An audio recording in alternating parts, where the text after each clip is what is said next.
Very good evening to all of you. Ecovision Academy has launched a free 4-day classes on data analytics.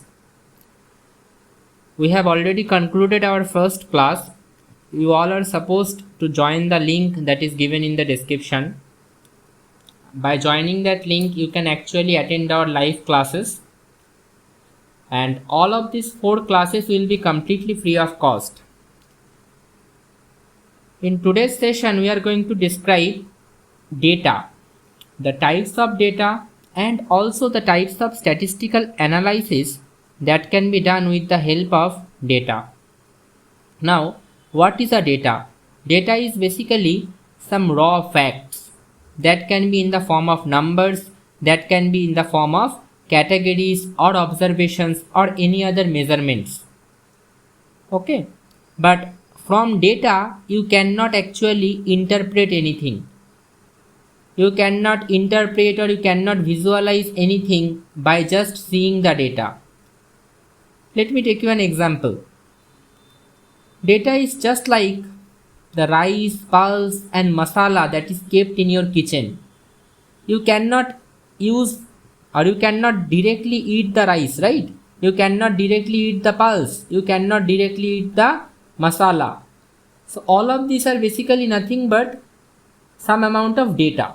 I am just trying to give you an example. But by the help of gas, whenever you are making a khichdi, which will be made by the help of rice, pulse and masala, whenever you are making this khichdi, this can be now consumed. So this rice, pulse and masala, which are basically of no use to us because directly we cannot consume it. Data is just the same thing. Directly we cannot make anything out of data. But whenever the gas cylinder is used and khichdi is made, that khichdi can be directly consumed. Now what is this khichdi? This khichdi is basically informations and insights. By the help of rice, pulse and masala and gas oven, we have made a khichdi. This khichdi is basically a useful information and insight. Okay, but how have we made the khichdi? By the help of gas oven, right? And in our case, how can we actually bring out information and insights from the raw data? From the raw data, if I want to bring out information and insights, I will be required tools like Excel, Stata, Python, R, etc. So rice, pulse and masala are basically our data. Gas oven is basically the tools like Stata, Python, Excel. And the khichdi that is prepared, which is ready to eat, is basically the information and insights. Okay. So data, raw data is of no use. To bring out insights out of the raw data, to bring out visualizations out of raw data, to interpret anything from the raw data, we require several statistical tools like Excel, Stata and Python. With the help of those tools, we can actually bring out several informations and insights from the raw data that can be further used. Now, data is the new oil. The country that has the highest amount of databases and servers and data will be the most powerful in the current world basis. So data is basically becoming the new oil and third world war will be based on data. That is not my prediction, it is the prediction that are done by several big industrialist data scientists. They are predicting that the third world war will be based on data. The country that has the highest amount of database will basically lead to a very powerful position in the entire world. Now, what are the types of data on the basis of their nature? On the basis of their nature, data is divided into two parts, quantitative and qualitative. Quantitative data is further divided into two types, discrete data and continuous data. Qualitative data is also further divided into two parts, nominal data and ordinal data. Let me talk about what is quantitative data. If you can actually measure, then that is quantitative data. If you can measure anything, if you can numerically measure the data, then that is quantitative data. If I ask you what is your age, you can numerically measure it, you can numerically represent it, right? If I ask you what is your weight, if I ask you what is the price of football, if I ask you what is the price of vegetables in the market, you can numerically answer it, right? So that is quantitative data. Whenever numerical representation is possible of a quantity, then that is quantitative data. You can quantify it. If you can quantify it, then that is quantitative data. If you can quantify anything with the help of numbers, then that is quantitative data. If I ask you what is your age, you can quantify your age by a number of 22, that my age is 22 years. Then your age is basically quantitative data. Weight is a quantitative data. Now quantitative data are of two types. One is discrete data, another one is continuous data. At first I will give you an example of discrete data, and then I will explain the discrete data, and later on we will talk about continuous data. What is discrete data? Discrete data are the data which can take up only the whole numbers, which can take up the values of only whole numbers. If I talk about number of movie tickets cannot be fraction, cannot be in decimal. It has to be in the whole number. It is either 1 or 2 or 3 or 4 or 5 or 10 or 20 or 30. It cannot be 1.5 or 1.7 or 3.6 or 3.9. Right? So this type of quantitative data which can take only whole numbers as their value. This type of quantitative data which can take up only the whole numbers as their value. Like number of movies, number of employees in a company. It cannot be a fraction, it cannot be a decimal, right? It cannot be a decimal like 1.3 or 1.9 or 3.7. It has to be a proper integer, a whole number. So discrete data are the data which takes up only the whole number as their values, like 1, 2, 3, 4, 5, 10, 20, 35, 50, whatever. But it can never take a decimal value. That type of data are called discrete data. Examples are number of movie tickets, number of employees working in a company, number of goals scored in a football match, number of runs scored in a cricket match. Okay. And if we talk about continuous data are the data which can take any value within a range. It is not limited that it cannot take decimal value. It can take decimal values also, it can take whole number values also. If I take an example of your height can be anything. It can be 160 semi, or it can be 160.2 semi, it can be 160.25 semi, or it can be also 160.257 semi. It can be any number, not just the integers, but it can also take the decimal values, and it can also take the integers, whole numbers. So what is the continuous data? Continuous data is the data which can take any values as well as the whole numbers and also the decimal numbers. What can be the example? Temperature, height of a person. It can be anything. Temperature can be 37 degree, can be 37.2 degree, can be 37.25 degree, or can be 37.9 degree, whatever. Okay. So these are the two types of data. Whenever we are talking about quantitative data are basically of two types, discrete data and continuous data. Discrete data is the data that can take up only whole number values, and continuous data are the data that can take any values as well as it can take whole numbers as well as the decimal numbers. Now leading to the qualitative data. What is a qualitative data? Qualitative data are basically the data that cannot be numerically represented, the data that cannot be measured numerically. You cannot quantify it. If I ask you what is your gender, if I ask you that are you a male or female, can you numerically represent it? The answer will be no. If I ask you what is your favorite color, you may answer me red or green or blue, but you cannot represent it with a number, you cannot quantify it with a number, you cannot measure it with the help of a number. So this type of data which are basically not represented by numbers, those are represented by their characteristics or qualities, are called qualitative data. It is also known as categorical data. Here are some examples given: gender, race, type of industry, product category, etc. Right? Now, there are two types of qualitative data. One is nominal, another one is ordinal. Let me at first talk about nominal data. Nominal data are the first type of qualitative data. Nominal data means you cannot measure it, and at the same point of time you cannot provide it a ranking. Like if I take an example of gender, if I ask you what is your gender, you may answer me male or female, but you cannot rank it. You cannot say male is superior than female.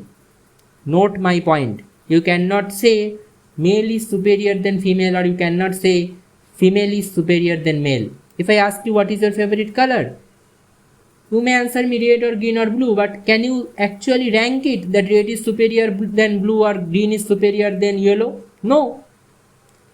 So in this type of data we can only label it. We cannot give any ranking. We cannot measure it. That is fine. Obviously if it is a type of qualitative data, obviously we cannot measure it. That is okay. But we just cannot measure it. At the same point of time we are unable to provide it a ranking. This type of data is called nominal data. We cannot measure it and we also cannot provide it a ranking, like color, gender, blood group, religion, nationality. Now coming to the next part. As I have already told you, qualitative data is divided into two parts, nominal and ordinal. Now let me give you an example of ordinal data and also the definition of ordinal data. Ordinal data means obviously you cannot measure it, you cannot quantify it with the help of numbers, but you can rank it. You can rank it. Like if I talk about education. Education is high school diploma, then associate degree, then bachelor's degree, that is BSc, then master degree, that is MSc, and then PhD. I obviously cannot quantify these degrees on the basis of number. I cannot measure these degrees, but I can provide a ranking to all of these degrees.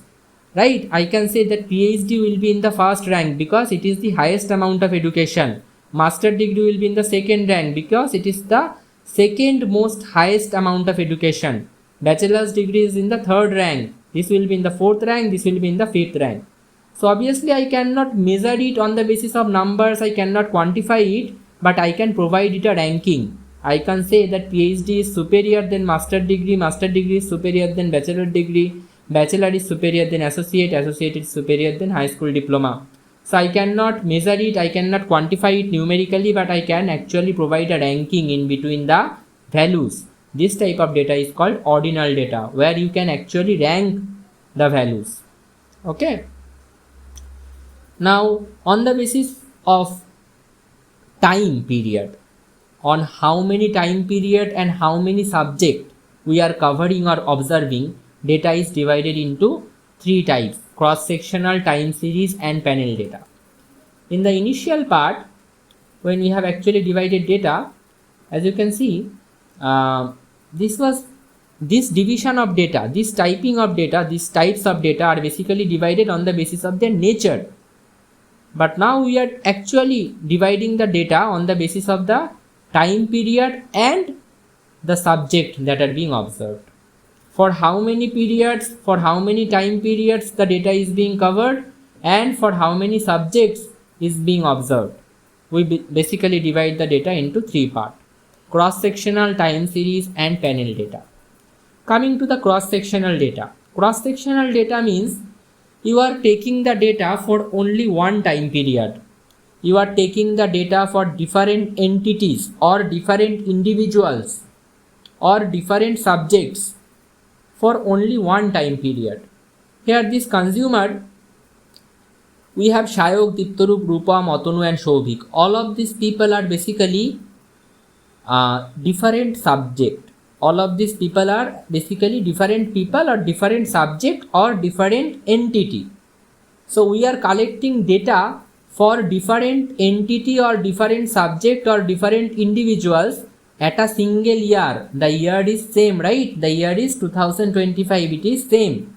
So we are collecting data for different entities or individuals for a single time point, for a single year or for a single time point. and the data is collected on puja shopping expenditure and income of the consumer. For Shayok, the income is 50,000 and expenditure done in the puja shopping is 4,000. For Diptaroop, 65,000, expenditure is 5,000. Okay, for Rupam it is 20,000 and then 3,000. So basically in case of cross-sectional data, the individuals or the entities or the subjects are different, but the data is collected on a single time point or on a single time period. Now coming to the next type of data, I will come to this slide later on. Time series data. Here, as you can see, Shayok. That means the data is collected for only one individual or for only one subject or for only one entity. The data is collected for only one entity, but the time period is changing. We have collected the data of Shayok for year 2021, 2022, 23, 24, 25. Data is on puja expenditure and income of the consumer. So here the year is changing, the time point is changing. We are collecting data for different time points, but the subject is same. The entity or the individual is same. We are collecting data for the same individual on different time points, on different years. This type of data is called time series data. In cross-sectional data, what do we have? The time point is same, but the individuals are different. Note my point. On cross-sectional data, the time point is same, individuals are different, entities are different. On time series data, individuals and entities are same, but time is different, but time point is different. And now coming to the next part, that is panel data, which is a mixture of cross-sectional as well as time series. Here the individuals will also be different and the time period will also be different. We have collected data of Shayok in year of 2024 and the data of Shayok in year of 2025. Similarly, Diptaroop 2024, Diptaroop 2025, Rupam 2024, Rupam 2025. So here, are the individuals same? No, the individuals are changing. We have collected data for different individuals. But have we collected the data for different individuals on a same year? No, the year is also changing. The time point is also changing. We have collected the data of different individuals on different time points, right? Shayok 2024, Shayok 2025, Diptaroop 2024, Diptaroop 2025. So we have collected data for different individuals and for different time points. This type of data is called panel data. So in cross section, what do we have? We have only one time point but different individuals. On time series, what do we have? We have different time points but only one individual. Only one individual or only one entity. And on panel data, what do we have? We have different entity or different individuals, as well as we have different time points or different time periods or different year. Okay. Now what type of analysis you can do with the help of cross-sectional data? You can actually create bar chart, column chart, pie chart, box plot, histogram, tree map. In the upcoming or later videos, we will be detailedly describing about these topics. In the time series data, you can create bar chart, column chart, pie chart, tree map, histogram. Actually, no, this is not this section. I think it is repeated. Do not follow this. With the time series data analysis, the visualization that you can mostly do is line chart. Line chart is mostly used in time series data. This is repeated from the previous slide. Do not follow this. Do not follow this slide. Okay, do not follow this slide. With the help of time series data, you can mainly do line chart.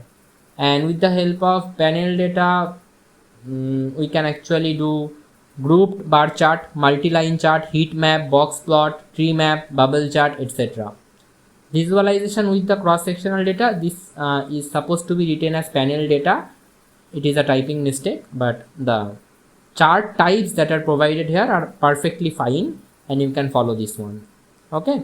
So with the help of panel data, we can actually do clustered bar chart, multi-line chart, heat map, box plot, tree map, bubble chart, etc.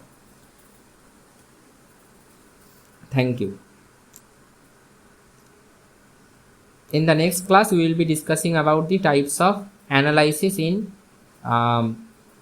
statistics.